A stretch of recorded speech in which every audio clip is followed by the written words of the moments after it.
Bueno, tenemos visita, Luján. ¿Y qué visita? Está el doctor Armando Perichón con nosotros.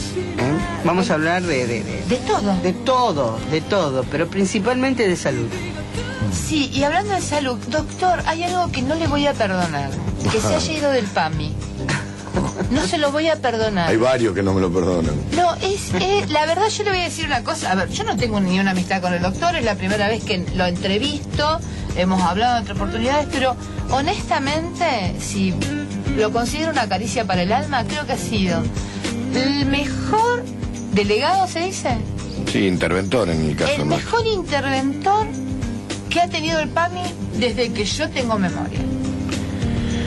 Bueno, no me corresponde a mí decir eso. No, pero yo se lo digo, a ver, igual que cuando estuvo en el Incucay. Que fue, usted se fue del Incucay por una estupidez, que fue el trasplante de Sandro, ¿te acordás? Que se enojó porque alguien había dicho, pero no, bueno, eso son cosas. Ciclo cumplido ya ahí. Claro, bueno, yo creo que en el PAMI también había un ciclo cumplido. La verdad que los funcionarios tenemos que de alguna manera saber cuándo nuestro ciclo se termina. Y me parece que el ciclo del PAMI mío, después de 2 años y medio, de todas las transformaciones que se habían hecho, que se hicieron y que no volvieron para atrás, porque bueno, lo importante de esto es que cuando un funcionario se va, no se vuelva para atrás, y cuando uno deja claramente una conciencia, no solamente en la institución, sino dentro de la institución, con los trabajadores, los jubilados, una conciencia que se puede hacer en el PAMI cosas diferentes, que se puede estar en el diálogo, que se puede tratar de resolver los problemas consensuando, etcétera, etcétera.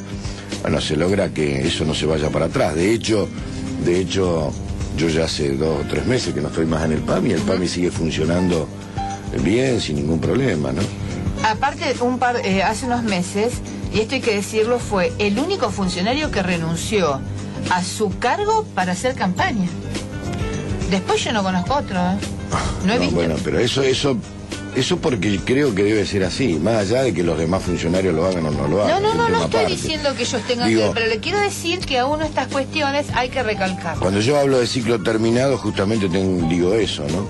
Digo que de alguna manera el hecho de un funcionario ir a hacer campaña con una herramienta de acción política, como puede ser el PAMI, porque de última también es una herramienta de acción política el PAMI.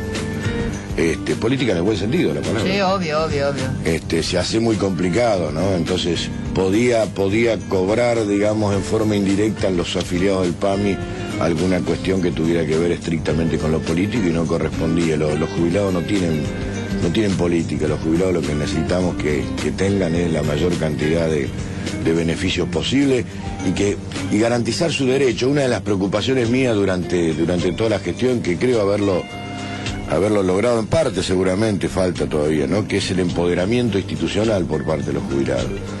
Me parece que lo que tienen que entender todos los jubilados es que el PAMI es de ellos, ¿no? Que no es ni de los funcionarios, ni del gobierno de turno, ni de alguna manera de los trabajadores. Me parece que el PAMI debe ser de los jubilados, y eso es lo que de alguna forma nos garantiza la transparencia, nos garantiza que de alguna manera lleguen los beneficios que tiene el PAMI, que son enormes, que quizás muchos no conocen lo que ha transformado el PAMI en los últimos años.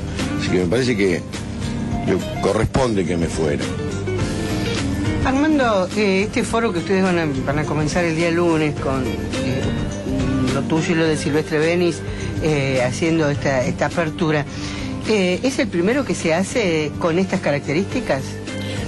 No sé si es el primero, es nuestra mirada de la salud. O sea, el doctor Silvestre Beni y yo, bueno, yo lo conozco al doctor hace muchos años, ¿no? Y venimos trabajando, hemos hecho muchas cosas juntas desde hace varios años, más allá que fue mi profesor en la facultad y una serie de cosas. Trabajamos juntos en la época que el Ministerio de Salud cuando estaba Ginés, González García. Después, cuando yo estuve en el Incucay, él estaba ya como diputado nacional y presidía la Comisión de Salud, así que hicimos varias cosas juntos entre el Incucay y la Comisión de Salud. Después, cuando yo me voy del Incucay, me quedé a trabajar con él en la Comisión de Salud de Diputados, y trabajamos mucho sobre la ley de fertilización asistida. Bueno, venimos trabajando hace muchos años con el doctor, y nos pareció que era el momento de que un gran grupo de gente que tiene que ver con los equipos de salud, que veníamos trabajando y teniendo funciones muchas veces en forma conjunta, era hora que nos pudiéramos tener un ámbito, un espacio plural, un espacio amplio para poder debatir una mirada de la salud que tenemos, que es una mirada quizás no hegemónica médica, sino que le da participación a todo el equipo de salud y fundamentalmente una mirada de un movimiento que existe en toda Latinoamérica de hace varios años, que tiene que ver con esta mirada más colectiva de la salud y no tanto del proceso salud-enfermedad. O sea, creemos que hay que tener una mirada más abarcativa de la salud. Las definiciones que hay de la salud en el mundo, ya hoy en día, yo ayer veía un informe de Naciones Unidas y el impacto que va a tener las enfermedades crónicas no transmisibles en el mundo va a ser enorme. Y muchas de estas enfermedades crónicas no transmisibles, como puede ser la diabetes, la hipertensión, la obesidad, las enfermedades cardíacas, el cáncer, muchas de ellas en su origen no son solamente enfermedades del cuerpo, sino que tienen que ver más con una enfermedad social. Claro. Y a eso se trata la mirada, ¿no? De que la salud no es solamente el cuerpo, sino que tiene que ver con el hábitat que lo rodea al individuo, tiene que ver con una mirada del entretenimiento, del ocio por parte del ser humano, bueno, tiene que ver con el ambiente, tiene que ver con la posibilidad de tener una vivienda digna, con tener los elementos de salubridad básicos para vivir en una ciudad o en un lugar. Entonces, esta mirada amplia de la salud es la que queremos de alguna manera promover este debate, ¿no? A través de esta herramienta que hemos creado, que es el Foro Santa Fe Más Salud. Así que bueno, el lunes va a ser el lanzamiento del foro, vamos a contar con la presencia del doctor Silvestre Benis como para hacer la apertura, y después yo voy a dar una conferencia sobre mucho lo que tiene que ver con lo que estábamos hablando, que es la salud como un derecho social. O sea, entender a la salud desde ese lado, ¿no? Desde el lado del derecho social y de la enorme importancia que tiene la salud en la inclusión social. Y esto está ideado como para hacerlo desde acá, ampliarlo a todo el país y además relacionarlo con otros países latinoamericanos. Me estás diciendo que tiene mucho que ver con lo que ha hecho Correa, con lo que ha hecho Lula, con lo que ha hecho Chávez, todo lo que está pasando en Evo Morales. En realidad hay todo un movimiento, quizás hace 20, 25 años, el movimiento sanitario en Brasil, que es un movimiento que inicia siendo un movimiento de salud y hoy prácticamente es un movimiento político, ¿no? Se fue transformando y que fue el que llevó adelante todas las reformas en salud que se produjeron en Brasil. Y ellos son los que mejor hablaron, ellos en Latinoamérica, ¿no? Pero en el mundo ya había algunas versiones de este fenómeno de la salud colectiva, de esta mirada más abarcativa de la salud. Doctor, ¿cuál es? A lo mejor usted no lo sabe, se lo pregunto porque ahora Eli está hablando de algunos países. ¿Cuál es la reforma en salud que quieren hacer en los Estados Unidos? Porque yo no la entiendo. Es decir, porque quieren como abarcar a todo el mundo. En realidad lo que tiene la salud en Estados Unidos tiene una fuerte disposición económica, donde se pagan seguros de salud y son realmente caros, la famosa tarjeta del seguro de salud. Pero cada uno paga mensualmente. Sí, pero eso como es un tema de la salud. Es un seguro de riesgo. Un seguro de riesgo. ¿No? O sea, si vos tenés mucha más edad, pagas más. Ah, bien. Y se paga mucha cantidad de dinero. Eso por un lado, pero por el otro lado hay una cosa que poca gente conoce, que tiene que ver con lo que sería la salud pública nuestra, ¿no? Y que está dedicada exclusivamente para los que no tienen trabajo, para los homeless, y de alguna manera que no tienen capacidad de pago y que en ese caso no pueden acceder a ninguna compañía de seguro para asegurar su salud. Y ahí hay lo que se llama la salud pública americana, que realmente es un fracaso. Es absolutamente un fracaso, y lo que busca Obama es de alguna manera equilibrar esa situación a partir de un sistema de salud donde la inversión del Estado americano vaya fundamentalmente a equilibrar estas diferencias entre los que tienen y los que no tienen, ¿no? Hasta donde yo sé, bueno, está todo detenido, no hubo un cambio claro de... No, los republicanos es como que no quieren. No, bueno, es obvio, ¿no? No hubo posibilidad de llevar adelante, ¿no? Me parece que los Estados Unidos... Yo tuve una experiencia hace unos años atrás, muchos años atrás, donde una médica argentina vino a Rosario, vino a la Argentina y estuvo en Rosario, porque venía a estudiar la salud pública en Rosario. Y vivía en Estados Unidos, ¿no? Era una funcionaria del gobierno americano. Porque en realidad el sistema de salud pública que tenemos en la Argentina es un sistema con todas las dificultades, con todos los problemas, con todo lo que se puede mejorar, comparada con lo que significa la salud pública, me refiero, de los Estados Unidos, era obviamente superior, ¿no? Y me acuerdo que tuvimos varias reuniones y visitó muchos lugares, no solamente públicos, sino también privados en la ciudad, tratando de conocer cómo se manejaba esto. Y lo otro que vos preguntabas de Latinoamérica, digamos, en mi gestión en el INCUCAI yo tuve la posibilidad de trabajar en el Mercosur. El Mercosur tiene un área de salud muy importante, y ahí todos los contactos que uno pudo hacer con las realidades de salud de los distintos países latinoamericanos. Y fundamentalmente la idea con Brasil es de integración absoluta para poder no solamente tener una mirada común, sino también meternos en el mercado para que de alguna manera países como Brasil y Argentina puedan regular. Yo me recuerdo que nosotros hicimos allá por el año 2007 el primer proyecto de compra a escala de medicamentos inmunosupresores a través de la Unión de los Países del Mercosur, donde comprábamos en forma directa inmunosupresión para los pacientes trasplantados a precios enormemente diferentes, porque nos agrupábamos y éramos como 300 millones de habitantes, claro, comprando. Compraban la mayorista. Exactamente. Bueno, esas estrategias y a través de organismos como la Oficina Panamericana de la Salud, que de alguna manera tienen estrategias para este tipo de compra a escala, nos permitía bajar los costos de la inmunosupresión.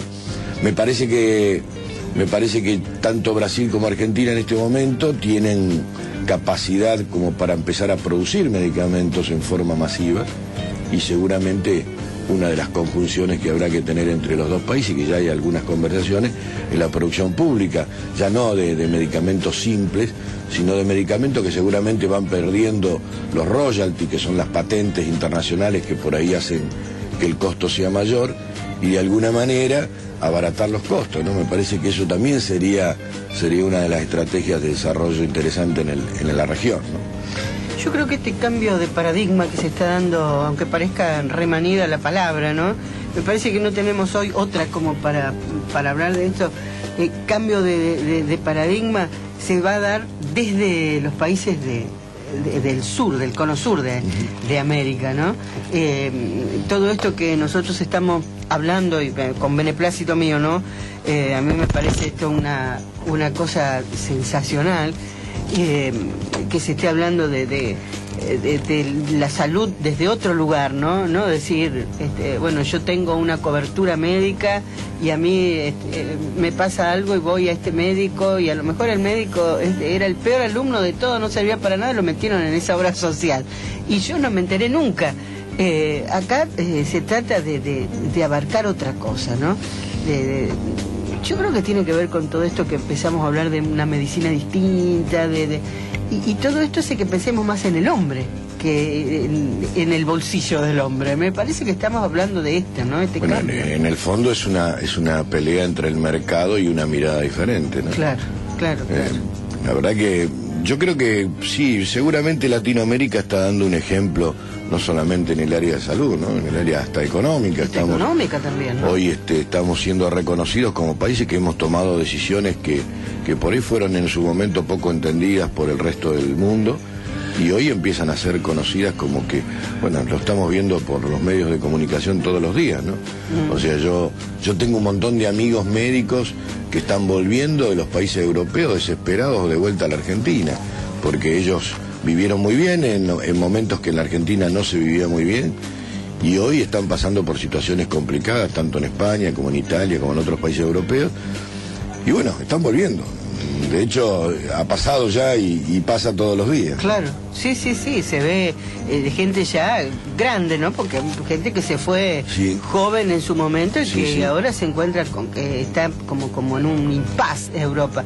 Y justamente este cambio de paradigma que no se podía dar en otro lugar que no sea en América, ¿eh? Yo creo que estamos asistiendo a un momento histórico muy particular, muy particular. Es una revolución, yo creo. Hay cambios que son revoluciones. No me animaría tanto, pero creo que Creo que hay una nueva intelectualidad en Latinoamérica. Me parece que hay una mirada mucho más local, mucho más regional, y sin mirar para mucho más arriba, que fue como no fue. Y me parece que eso es importante, ¿no? Porque esta unión de los países americanos en estrategias políticas y en estrategias de mercado en forma conjunta, me parece que es un cambio, como vos decías, de paradigma, ¿no? Y por ahí me hace acordar a alguna frase que tiene que ver con la imaginación al poder, ¿no? Porque de alguna manera son países con una mirada totalmente diferente a la estrategia que tuvieron los grandes países de los bloques centrales, ¿no? Yo creo que hoy no se va a poder detener eso, porque hace muchos años también, en los 60, se hablaba de esto, de la imaginación al poder, que era lo que llevó adelante la creatividad y un desarrollo de ideas pero quedó, bueno, sabemos por qué, ¿no? Bueno. Quedó ahí. Pero hoy los chicos, sin tener en cuenta esa frase que para nosotros era llamativa y que nos parecía que nos llevaba hacia adelante, los chicos dicen, no, lo que pasó aquella vez, esta vez nos van a tener que matar a todos. Escuché a un chico. Y cambió el mundo esto, también, ¿no? Cambió el mundo. Y claro, eso. O sea, cambió. Hoy cuando habla de... Yo veo lo que está sucediendo con las redes sociales en el mundo y hemos asistido hace pocos meses atrás de toda la rebelión que ha habido en distintos países como Egipto, etcétera, donde las redes sociales cumplieron un rol que eran, bueno, fíjate que en Egipto la primera medida que se hizo contrarrevolucionaria fue, de alguna manera, impedir el funcionamiento de las redes sociales, porque por ahí, bueno, creo que eso ya es imparable. Pero también tiene que ver con lo que hablábamos del foro de Santa Fe Más Salud, o sea, imaginar nuevas formas de salud, nuevas formas de llegar a la gente. Me parece que durante años hemos hablado de la participación ciudadana en los foros de salud y la verdad que no hemos sabido cómo hacerlo. Y cuando yo te decía, cuando vemos el impacto de las enfermedades crónicas no transmisibles, que tienen que ver mucho, casi con exclusividad, con los determinantes sociales que nos enferman, la participación de la ciudadanía es básica. No podemos cambiar los hábitos y las costumbres de las personas si no podemos incidir que las personas se hagan cargo también de las acciones de salud. Entonces me parece que ahí es lo que hay que empezar a discutir. Esto es el asunto del foro y de poder debatir este tipo de cosas.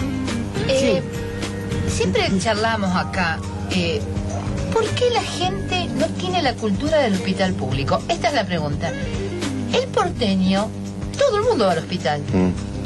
¿Le pasa algo al hospital? ¿Por qué acá, no todos, obviamente, pero está como eso que al hospital va el pobre, cuando en realidad es de todos? Sí, es verdad lo que decís. Yo viví en Buenos Aires mucho tiempo todo y... el mundo va al hospital público. Va prácticamente todo el mundo al hospital público. Quizás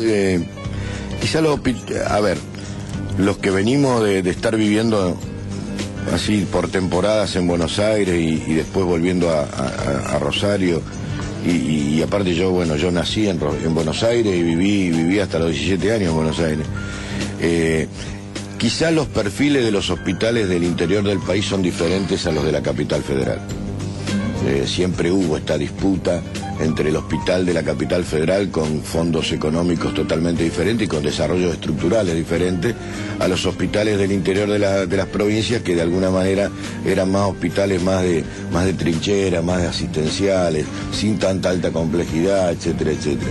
Me parece que eso fue cambiando a partir de los fenómenos que se hicieron de descentralización y de pase de los hospitales a las provincias, donde en el primer periodo hubo un desfinanciamiento importante de los hospitales del interior, pero después se han ido recuperando paulatinamente y ahora han tomado una figura. Yo conozco mucho los hospitales de todo el país porque los recorrí todos cuando estaban en Incucay. Y la verdad que les puedo asegurar que hay hospitales fabulosos en el interior y no solamente en Rosario, ¿no? Yo siempre cuento la anécdota que un día estaba en Salta y estaba visitando el Hospital San Bernardo de Salta, y es fascinante porque entré y dije, pero esto lo conozco yo no había estado nunca. Y es un gemelo del Hospital de Granada Baigorria. Gemelo. ¿De Eva Perón? De Eva Perón. Gemelo, exactamente igual. Hasta los azulejos son iguales. Y ahora, si uno comparaba cómo estaba este Hospital San Bernardo y cómo está el Eva Perón, las diferencias eran abismales, ¿no? El Hospital San Bernardo está hecho un lujo, el Hospital de Salta. cuando todos sabemos que en el Eva Perón todavía nos falta mucho para transformarlo en un hospital. Son exactamente iguales. Entonces me parece que ahí está el tema, ¿no? La gente no fue al hospital público porque el servicio del hospital público históricamente no era el mejor, y entonces se quedó en la otra medicina. En Buenos Aires yo mi formación, por ejemplo, en inmunogenética, la hice parte de mi formación en el Hospital Durán. Claro, sí. Y en la provincia de Santa Fe no había ningún laboratorio de inmunogenética hasta que lo creé yo cuando estaba en el Cudayo, en un servicio público. No había. O sea, si alguno quería hacer inmunogenética en la provincia de Santa Fe, tenía que ir a Buenos Aires o a un servicio privado. O sea, el primer laboratorio público de inmunogenética fue creado durante mi gestión dentro del Cudayo, porque si no era como que había una desproporción entre el que podía hacer estudios sumamente costosos. Entonces me parece que ese perfil de la alta complejidad que históricamente tuvieron y preservaron los hospitales de la Ciudad de Buenos Aires no fue el mismo fenómeno que ocurrió en el interior del país. De todas maneras les puedo asegurar que ha cambiado notablemente eso. El Hospital Perrando del Chaco de Resistencia, yo fui a promover trasplante renal en un hospital público, un hospital que tiene un pabellón absolutamente nuevo, que aparte hay que conocer, porque lo que me pasó a mí en Resistencia es fabuloso, porque el Hospital Perrando tiene todo un pabellón nuevo donde hace trasplante renal, inclusive en forma pública, y después caminando por el viejo hospital, tienen unos terrenos, son como 2 manzanas, el hospital es enorme, el hospital, y había unas carpas, yo pregunté qué eran las carpas, y eran los TOBA, que de alguna manera, cuando internan a su familiar, se quedan a vivir ahí y arman su... Cultural. Entonces, ese choque cultural también hay que comprenderlo en el fenómeno que ocurre en un hospital, ¿no? Ocurre afuera del hospital y también ocurre adentro, y me pareció algo interesantísimo para observarlo. Y además en el Chaco se va a incorporar al indígena, al TOBA en Mocoví, que es lo que hay en el Chaco, para que pueda él contar cuál es su problema de salud, porque es una comunidad que es cerrada, si se quiere. Sí, absolutamente. Y claro, no puede ir cualquiera a querer curar sus problemas. Cuando uno habla del foro, también está hablando de esto, ¿no? De los pueblos originarios, y está hablando también de la diversidad sexual. Otro tema de salud importante que por ahí a veces esquivamos. De eso hay que hablar, hay que saber qué está bien y qué está mal. ¿Está bien? Claro, si yo creo que vamos a coincidir en esto, que si hablamos de la salud que teníamos, no sé si vamos a poder decir qué se puede hacer nuevo, que hay que empezar de cero, que me parece que a esto apunta el foro. Y no sé si tanto de cero, me parece que uno debe reconocer lo que está bien, siempre, y sumar lo que uno puede darle como perfil. Me parece que hay cosas en la salud, tanto en la provincia como en el país, que han sido de desarrollos interesantes. Me parece que, bueno, esto es una mirada diferente en ese sentido, pero me parece que no hay que desaprovechar lo instalado, ¿no? Y corregir lo que haya que corregir. Me parece que eso es la idea de romper todo cuando llega alguien porque yo tengo una mirada distinta. Me parece que no corresponde. Uno debe tener conciencia de que hay cosas que funcionan y hay cosas que no, y hay cosas donde se puede trabajar. Vos me decías hace un rato el tema, nosotros creemos que no se puede seguir con esta idea de que el contacto del paciente con el sistema sanitario, del enfermo con el sistema sanitario, sea el primer contacto con el sistema, sea el dispensario, la salita en el barrio, etcétera. Me parece que el mundo cambió y hay que salir a buscar al enfermo. Y esto de buscar al enfermo es toda una estrategia, ¿no? No solamente buscar al enfermo porque parece que saliéramos casa por casa a ver si tiene fiebre la gente, sino que salir a buscar es una manera metafórica de decir estar más cerca de la gente con la salud. Hoy hay sistemas de salud móviles que permiten instalarlos en un barrio y tener una fuerte intervención del Estado. También es cierto que si uno tiene esta mirada totalizadora de la salud, debe intervenir no solamente con los equipos de salud, también tiene que ir la gente de control que tiene que ver con las infraestructuras básicas de un barrio. Cuando uno va a un barrio y pregunta cómo sacan un enfermo, el día que llueve, y bueno, y el problema es porque hay barro, las calles son intransitables, entonces también no tiene sentido que vaya solamente un equipo de salud para ver cuáles son los problemas de salud del barrio, sino podemos intervenir también con lo que sería obras públicas o lo que sería otros estamentos del Estado. Entonces cuando uno habla de intervención del Estado fuerte, lo más cerca posible de la gente, porque de eso se trata, no hablamos solamente del equipo de salud, sino todas las reparticiones que un Estado tiene, sea municipal, provincial o nacional, y con una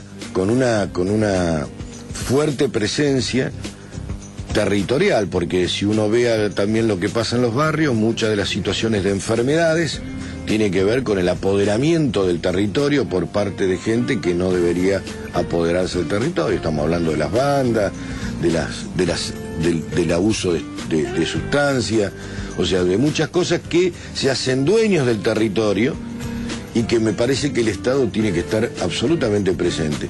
Claro, si nosotros ponemos en ese barrio solamente un dispensario con médicos que van 3 horas por día, con todas las dificultades que tienen nuestros colegas de atender en esos lugares, estamos viendo todas las situaciones de violencia. Ahora, una cosa es eso y otra cosa es un fuerte desembarco del Estado con todas las reparticiones posibles que hagan al mejoramiento de toda la situación, no solamente de la salud, y que permanezca el tiempo necesario para apoderarse del territorio y para que la gente, a partir de eso, se apodere la gente del territorio.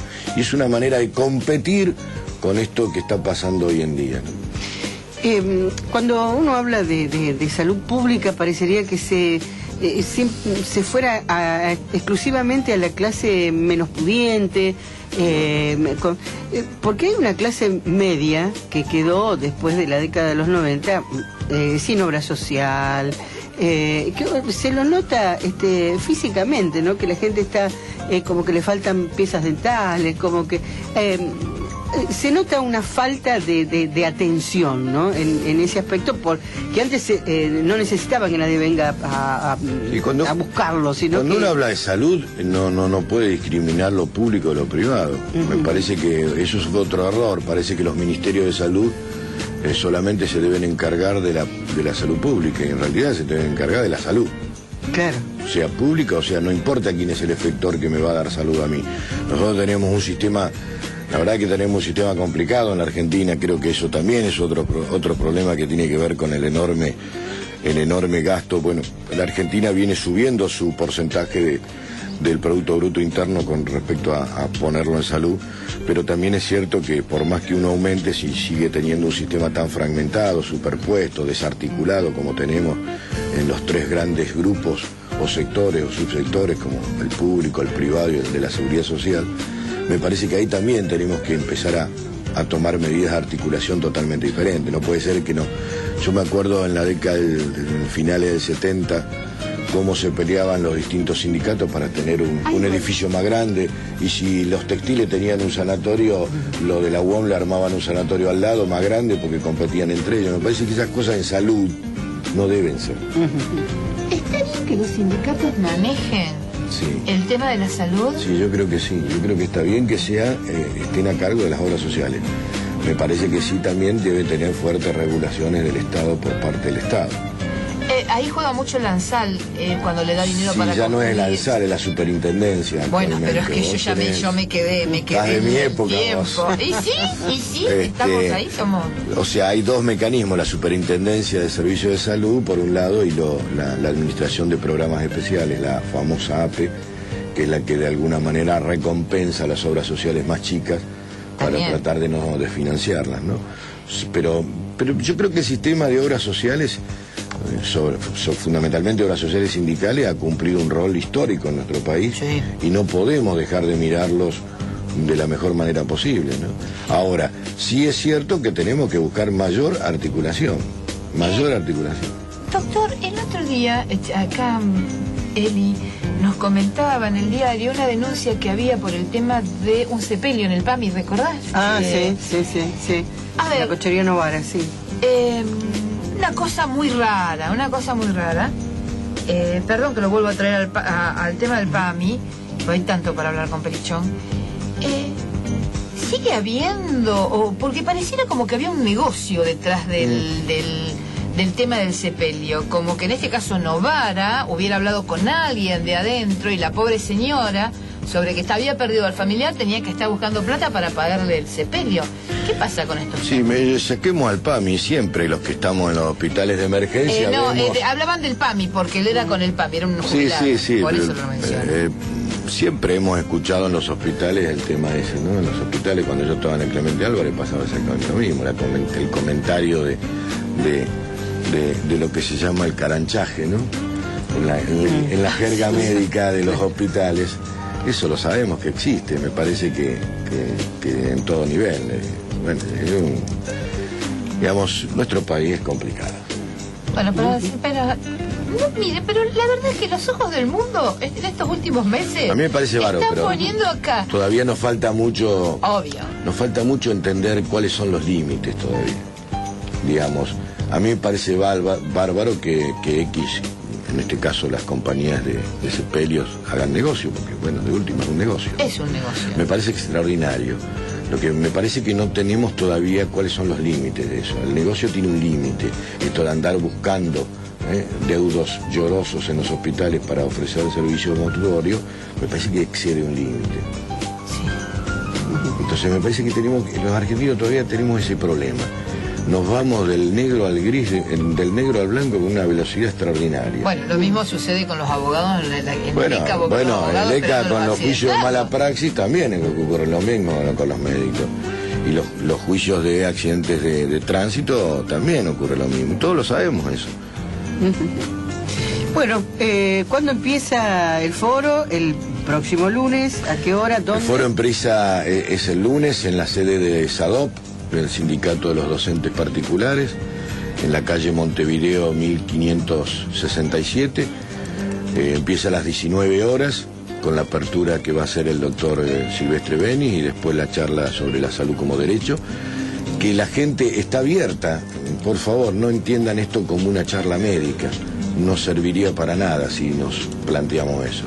Esto es un foro de discusión, de debate, donde seguramente después de la apertura tiraremos los ejes que queremos discutir y la entrada es absolutamente libre, gratuita, puede ir cualquier persona, cualquier entidad del barrio, vecinales, centros comunitarios, etcétera, que quieran escuchar y que quieran aportar para poder empezar a discutir esta mirada que tenemos de la salud. Bueno, muy bien, muchas gracias por esta visita. No, por favor, a ustedes, muchas gracias. Y después del foro seguramente vamos a tener otro encuentro para ver cómo va esto, cómo ha quedado en la gente, ¿no? De qué manera se ha ido, porque yo creo que a partir del foro va a empezar a esa es la intención, ¿no? Abrirse, ¿no? Esa es la intención. Bueno, sabemos, conociéndolo a Armando Perichón, sabemos que va a hacer un gran ruido. Y algún lío vamos a armar, seguro. Algún ruido va a hacer. Eso está clarísimo. Pero es una garantía de seriedad. Porque hay muchos que hacen ruido y son unos cachivaches.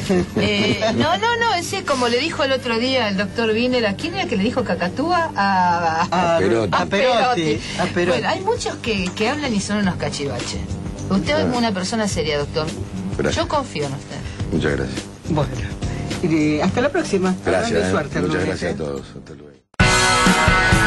Usted está escuchando Radio Gran Rosario 88.9, la de mayor alcance, la más profesional, la de mayor audiencia. Radio Gran Rosario.